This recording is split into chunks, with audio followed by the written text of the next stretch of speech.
Kita ke sorotan lainnya, Saudara. Kejaksaan Agung menetapkan suami selebritas Sandra Dewi, Harvey Muiz, sebagai tersangka kasus dugaan korupsi tata niaga timah wilayah izin usaha PT Timah Tbk 2015 hingga 2022.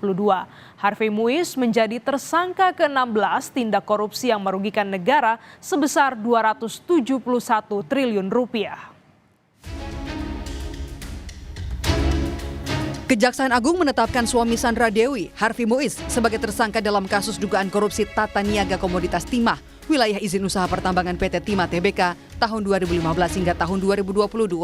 Harvey Muiz hanya bungkam saat keluar dari ruang pemeriksaan dengan mengenakan rompi tahanan.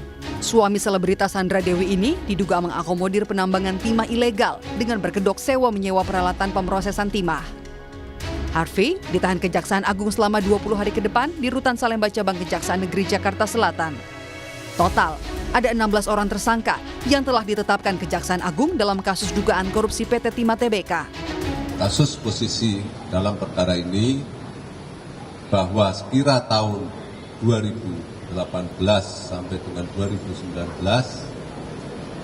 saudara tersangka HM ini menghubungi Direktur Utama PT Timah, yaitu saudara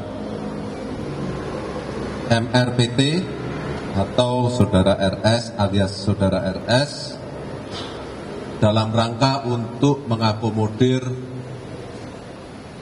kegiatan pertambangan liar di wilayah IUP PT Timah. Setelah dilakukan beberapa kali pertemuan, akhirnya disepakati bahwa kegiatan akomodir pertambangan liar tersebut akhirnya di-cover dengan kegiatan sewa menyewa peralatan processing peleburan timah.